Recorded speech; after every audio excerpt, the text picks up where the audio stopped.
காலையில சாப்பிடுற ஓட்ஸ் கஞ்சி ஆகட்டும், இல்லன்னா மதியம் சாப்பிடுற சாப்பாடாகட்டும், எதுவானாலும் நம்மளுக்கு கொஞ்சம் ஊறுகாய் இருந்துச்சுன்னா கொஞ்சம் நல்லா சாப்பிடலாம் அப்படின்னு தோணுதா? அப்படின்னா உங்களுக்கான வீடியோ தான் இது. ரொம்ப ஈஸியா செஞ்சுக்கிற மாதிரி நம்ம இன்னைக்கு 2 விதமான நெல்லிக்காய் ஊறுகாய் எப்படி பண்றதுங்கிறத பார்க்க போறோம். வாங்க வீடியோவுக்கு போகலாம். இதுவரை சப்ஸ்கிரைப் பண்ணலன்னா சப்ஸ்கிரைப் பண்ணிட்டு தொடர்ந்து பாருங்க friends. Welcome to Vicky's kitchen. நம்ம இன்னைக்கு யூஸ் பண்ண போறது பெரிய நெல்லிக்காய். என்னது இது வீடியோல நம்ம யூஸ் பண்ற நெல்லிக்காய் பச்சையா இல்லாம வேற கலர்ல இருக்குன்னு பாக்குறீங்களா? வெளிநாடுகள்ல பெரிய நெல்லிக்காய் அவ்வளோ ஈஸியா கிடைக்கிறது இல்ல. அப்படியே கிடைச்சாலும் அது ரொம்பவே விலை கூடுதலா இருக்கும். அதுக்கு மாற்றா நம்ம இந்தியன் கிராசரி ஸ்டோர்ல உள்ள ஃப்ரீசர் ஐல்ல தேடி பார்த்தோம் அப்படின்னா இந்த மாதிரி நெல்லிக்காயை ஃப்ரீஸ் பண்ணி கொண்டு வந்திருப்பாங்க. ஃப்ரெஷ் நெல்லிக்காய் உங்களுக்கு கிடைச்சுன்னா அதை வாங்கி யூஸ் பண்ணிக்கோங்க. இப்போ இந்த ஃப்ரீசர் நெல்லிக்காயை ஒரு பவுல்ல எடுத்து காட்டுறேன் பாருங்க எவ்வளவு நல்லா ஃப்ரெஷ்ஷா இருக்குன்னு. இது நல்ல பீக்கா சீசன்ல இருக்கும் போது நல்லா ஃப்ரெஷ்ஷா பறிச்சுட்டு அப்பவே ஃபிளாஷ் ஃப்ரீஸ் அப்படிங்கிற முறையில ஃப்ரீஸ் பண்ணி வச்சிடுவாங்க. அதனால இதோட ஃப்ரெஷ்னஸ் அப்படியே ப்ரிசர்வ் ஆகுது. சத்துக்களும் குறையாம அப்படியே நல்லா இருக்குது. இப்படி ஒரு பவுலுக்கு மாத்தின பிறகு வெளியே கொஞ்ச நேரம் வச்சிருந்தாலே இது ரூம் டெம்பரேச்சருக்கு வந்துடும். இல்லை அப்படின்னா 12 hours நம்ம ஃப்ரிட்ஜுக்குள்ள வச்சோம்னா நம்மளுக்கு இது வந்து நல்லா உருகிடும். எல்லா பிராண்டும் ஒரே மாதிரி டேஸ்ட்ல நல்ல தரமா இருக்குது. எது வேணாலும் நம்ம வாங்கிக்கலாம். முதல்ல நெல்லிக்காயை ஆவியில வேக வைக்க போறோம். அடுப்புல ஒரு வாணலியை வச்சு அதுல 1 கப் தண்ணி சேர்த்துக்கிறோம். நான் இது மேல ஒரு பிரிமணை போட்டுக்கிறேன். நம்ம கிட்ட ஸ்டீமர் பேஸ்கெட் இருந்துச்சுன்னா அதை யூஸ் பண்ணிக்கலாம். நம்ம இது மேல ஒரு இட்லி தட்டு வச்சுக்கிறோம். இந்த இட்லி தட்டு மேல நம்ம பரவலா நெல்லிக்காய்களை அடுக்கிக்கிறோம். நெல்லிக்காயை இந்த மாதிரி ஆவியில வேக வச்சு செய்யும் போது சத்துக்கள் நல்லா ப்ரிசர்வ் ஆகுது. அதே சமயம் நம்ம அதிகமா எண்ணெய் ஊத்தி செய்யணும் அப்படின்னு அவசியப்படாது. இனிமே ஒரு மூடி போட்டுட்டு இதை கொதிக்க விட்டுக்குவோம். நீராவி நல்லா பில்ட் பண்ணதுல இருந்து ஒரு 10 நிமிஷம் இதை நம்ம நல்லா வேக விட்டுக்குவோம். இந்த ஸ்டீம்ல இந்த நெல்லிக்காய் நல்லா வெந்துடும். 10 நிமிஷம் கழிச்சு நம்ம மூடியை ஓபன் பண்ணி பார்த்தோம்னா இந்த நெல்லிக்காய் நல்லா வெந்திருக்கிறத பார்க்கலாம். இனிமே இந்த நெல்லிக்காய்களை மட்டும் எடுத்து தனியா ஒரு பிளேட்ல வச்சுக்குவோம். இனிமே ஒவ்வொரு நெல்லிக்காயையும் ஒரு ஸ்பூனாலேயோ இல்ல மத்தாலேயோ இந்த மாதிரி அழுத்தினோம் அப்படின்னா அது நல்லா பிரிஞ்சு வந்துடும். அதுல உள்ள விதைகள் எல்லாம் ரிமூவ் பண்ணிட்டு அந்த சதை பகுதியை மட்டும் யூஸ் பண்றதுக்கு எடுத்துக்கிறோம். அடுப்புல ஒரு வாணலியை வச்சு அது சூடானதும் அதுல 2 டேபிள் ஸ்பூன் நல்லெண்ணெய் சேர்த்துக்கிறோம். நல்லெண்ணெய் தான் இந்த ஊறுகாய்க்கு நல்ல வாசமா இருக்கும். எண்ணெய் சூடானதும் அதுல 1 டீஸ்பூன் கடுகு போட்டுட்டு கடுகு வெடிக்க ஆரம்பிச்சோடனே அது கூட 1/2 டீஸ்பூன் வெந்தயம் சேர்த்துட்டு வெந்தயம் செவக்க ஆரம்பிச்சோடனே அடுப்பை ஆஃப் பண்ணிட்டு இந்த கடுகு வெந்தயத்தை மட்டும் இப்படி அரிச்சு எடுத்துக்குவோம். இந்த எண்ணெய் அப்படி இதுல இருக்கட்டும். இந்த கடுகு வெந்தயத்தை இப்படி ஒரு இடி உரல்ல போட்டு இந்த மாதிரி நல்லா தட்டி வச்சுக்குவோம். இல்லைன்னா நம்ம மிக்சியில போட்டு கூட நல்லா பொடிச்சு வச்சுக்கலாம். இந்த ஊறுகாய் பொடி தான் நம்ம இந்த ஊறுகாயில சேர்க்க போறோம். கடுகு வெந்தயத்தை வறுத்து எடுத்த பிறகு எண்ணெய் மீதம் அதை மறுபடியும் நம்ம லேசா சூடு பண்ணிக்கிறோம். இது கூட 1/4 டீஸ்பூன் அளவுக்கு பெருங்காய பொடி சேர்த்துக்கிறோம். நெல்லிக்காய் துண்டுகளையும் அது கூட சேர்த்துட்டு இந்த மாதிரி நல்லா கிளறி விட்டுக்குவோம். இது கொஞ்சம் சூடாகட்டும். உப்பு தேவைக்கு போட்டுக்கிறோம். நம்ம 2 டீஸ்பூன் அளவுக்கு கல் உப்பு சேர்த்திருக்கோம். இது கூட மஞ்சள் தூள் 1/4 டீஸ்பூன், காரத்திற்கேற்ப மிளகாய் வற்றல் தூள் போட்டுக்கிறோம்.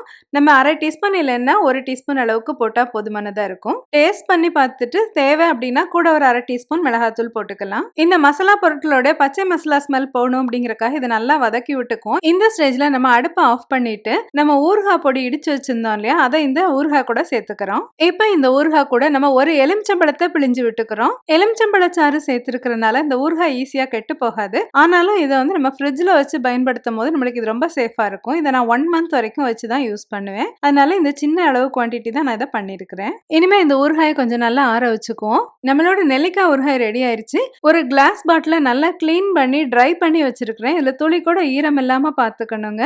ஊறுகாயை பொதுவா நம்ம பிளாஸ்டிக் பாட்டில்லயோ இல்லைன்னா மெட்டல் பாத்திரங்கள்லயோ வைக்காம இந்த மாதிரி கிளாஸ் பாட்டில்ல வச்சுக்கிறது ரொம்ப சேஃப்டியா நம்மளுக்கு நல்லது. இந்த ஊறுகாய் ஃபுல்லத்தையும் இந்த மாதிரி பாட்டில்ல நம்ம எடுத்து வச்சுட்டோம். இந்த ஊறுகாயை நல்லா ஆற வச்சுட்டு மட்டுமே நம்ம மூடி போட்டு மூடணும்.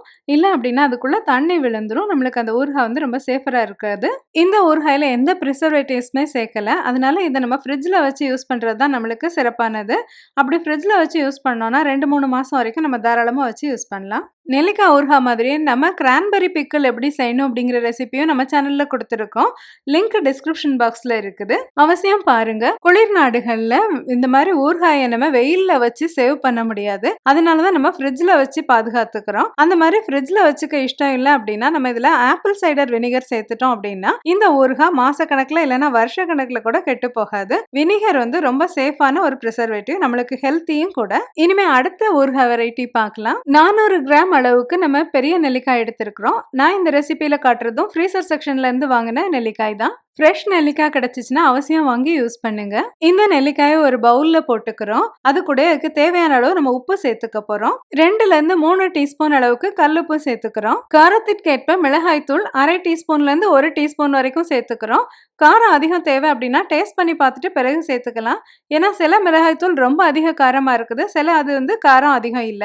இது கூட ஆப்பிள் சைடர் வினிகர் 1/4 கப் சேர்த்துக்கிறோம். ஆப்பிள் சைடர் வினிகர் சேர்த்துக்கிறதுனால நம்ம வெயில்ல வைக்காமலே இந்த ஊறுகாய் வந்து கெட்டு போகாம இருக்கும்.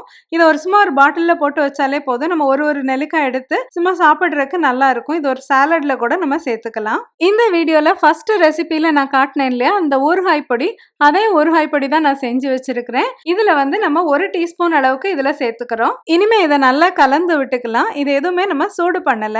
இனிமே ஒரு கண்ணாடி பாட்டில நல்லா கழுவி தொடச்சு எடுத்துட்டு வந்துட்டு அது கூட இந்த நெல்லிக்காய் துண்டுகள் எல்லாத்தையும் அப்படியே போட்டுக்க போறோம். இந்த நெல்லிக்காய் ஒன்னொன்னு கொஞ்சம் பெருசா இருக்கிறதுனால அதுல உள்ள சீட்டாறதுக்கு கஷ்டமா இருக்கும். ஸோ ஒரு ஸ்பூனால இந்த மாதிரி லேசா அழுத்தி அழுத்தி வச்சோம் அப்படின்னா நிறைய நெல்லிக்காய்களை நம்ம இதுல அகாமடேட் பண்ணிடலாம். இப்போ நம்ம எல்லா நெல்லிக்காய்களையும் இந்த பாட்டிலுக்குள்ள வச்சுட்டோம். இந்த மசாலா மாதிரி இந்த தண்ணி இருக்குது இல்லையா, இந்த வினிகர் வாட்டர், இதை வந்து இந்த பாட்டிலுக்குள்ள அப்படியே சேர்த்துக்குவோம். நம்ம இதை மூடி வச்சுக்கலாம். இதுல உள்ள ஒவ்வொரு நெல்லிக்காய் துண்டுகளும் சும்மா சாலட் மாதிரி சாப்பிட்றக்கோ இல்லைன்னா ஒரு ஸ்நாக் மாதிரி சாப்பிட்றக்கோ கூட ரொம்ப டேஸ்டியா நல்லா இருக்கும். இந்த நெல்லிக்காய்கள் எல்லாம் சாப்பிட்டு முடிச்ச பிறகு இந்த ஊற வச்சிருந்தோம்ல இந்த வினிகர் வாட்டர், இதை எடுத்து நம்ம ஏதாவது ஒரு சாலட் ப்ரிப்பேர் பண்ணும்போது அதுக்குள்ள வினிகரட்ங்கிற சாஸ் மாதிரி யூஸ் பண்ணிக்கலாம். ஹெல்த்தி ஃபுட்ஸ் சாப்பிடணும்னு நினைக்கிறவங்க தினமும் எப்படியாவது ஒரு நெல்லிக்காய் சாப்பிட்டோம் அப்படின்னா அது நம்மளுக்கு நல்லது. நாங்க யூஸ்வலா காலையில ஓட்ஸ் தயிர் சாதம் அப்படின்னு சொல்லிட்டு ஒரு பிரேக்ஃபாஸ்ட் தான் மோஸ்ட்லி சாப்பிடுவோம். அது கூட சேர்த்து இந்த ஊறுகாய் துண்டுகளை சாப்பிடும்போது ரொம்ப டேஸ்டியா நல்லா இருக்கு. அதே சமயம் நாள் முழுக்க நல்லா பிரிஸ்கா ஃப்ரெஷ்ஷா இருக்க மாதிரி உணர்றேன். பருப்பு குழம்பு, சாதம், பொரியல் இந்த மாதிரி இந்தியன் லஞ்ச் வந்து நம்ம சாப்பிடுறோம் அப்படின்னா இது கூட இந்த ஊறுகாய் சேர்த்து சாப்பிடும்போது ரொம்ப டேஸ்டியா இருக்குதுங்க. இந்த வீடியோ உங்களுக்கு பிடிச்சிருந்துச்சுன்னா அவசியம் லைக் பண்ணுங்க, ஷேர் பண்ணுங்க. நம்மளோட விக்கிஸ் கிச்சன் சேனல் சப்ஸ்கிரைப் பண்ணிக்கோங்க. மறுபடியும் இது மாதிரி ஒரு இன்ட்ரெஸ்டிங்கான வீடியோ எடுத்து உங்களை சந்திக்கிறேன். Until then, take care. See you.